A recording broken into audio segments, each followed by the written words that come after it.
Good morning, everybody. Your host, Brenda Mejia. How are you today? Well, I'm doing well. Thank you for asking. Thank you for joining me in my home. I feel really happy. I'm starting my morning mantra, so I'm excited. I'm having a really good hair day. Yay! So today, I want to talk about something a little bit more in depth. As far as emotions, we've been going through so much throughout the past year, and entering a new 2021. Our expectations of life and perspective, and just in general, everything that we learned from last year, and how we're going to improve in this year. At least that's what I've heard from my friends and from different messages you guys have been sending. I feel that one of the topics that we don't really talk about is loss. And how do you deal with loss? In the sense of, during COVID, we've lost a lot of people that we would never even expected that, they would be affected by something like this, and unfortunately didn't make it.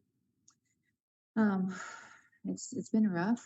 And then today also we have the anniversary of uh, the I can't even say it. Oh, it's still like it's too soon. The helicopter crash with Kobe, the daughter, and the rest of the people that were in there with them, and just it's been such a drastic journey. Just everything, all the emotions of 2020, and everything going on, and I feel that I wanted to talk about. I know it's really very touchy subject, but I feel that in order for people to heal, we should talk about it and say it's okay if you feel that you want to cry, if you feel that you want to scream in a pillow, just grab it and start screaming. If you feel like you want to go jogging, you want to go for a walk, you need to, in my opinion, need to let it out.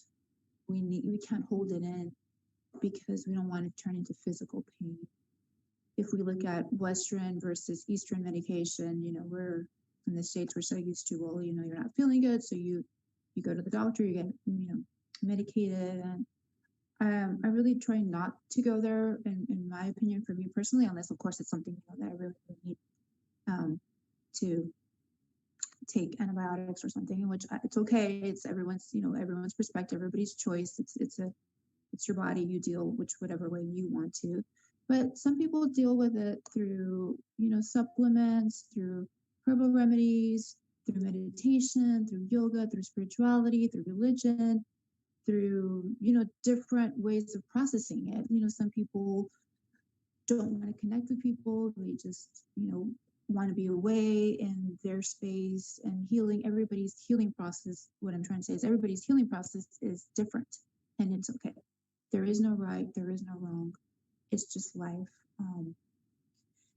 And whatever works for us is going to be okay. I personally have dealt with personal friends that have lost, loved ones, and people that I was close to as well. That it's shocking because you make plans and you're like, oh yeah, I'll see you tomorrow, I'll see you next week, or I'll see you, next month on Sunday the 20th, and you make all these plans. But one of the lessons for me through dealing with, the process of losing someone, it's been really, really trying to connect and really trying to be present, for ourselves and for our loved ones, even friends that we probably don't connect as often because we get so busy with, life and career and kids and family, everything that goes on in our daily routines. And I think that's one of the biggest lessons is connecting and, appreciating the moment that we are surrounded with loved ones. And like I said, whichever process helps you deal with grief, it's okay, but don't hold it in. don't don't have it so stuck inside that it hurts physically. In my opinion, I feel that talking about it is it's healing. With it's a really touchy subject, but how do you communicate with your kids about loss?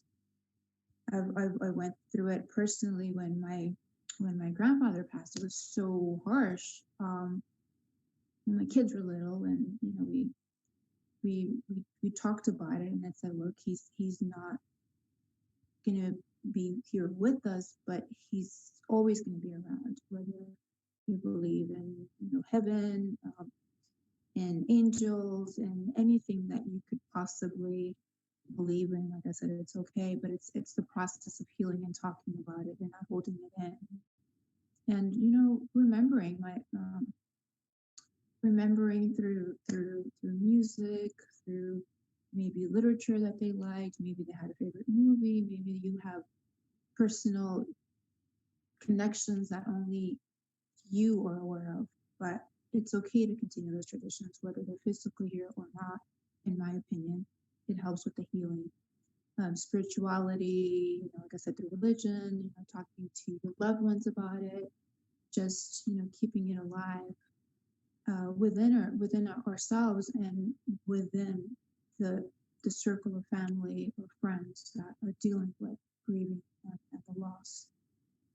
Um, it's really difficult though sometimes when people just they shut off and they just don't, and it's okay because it's a healing process. So whichever way they choose to do it, it's okay.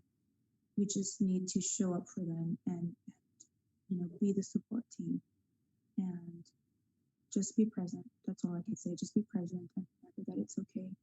It's okay to go through the grieving process. It's okay to heal. It's okay to be out there, and whichever way works for you, as long as we communicate, as long as we're there for each other, I think we'll be okay.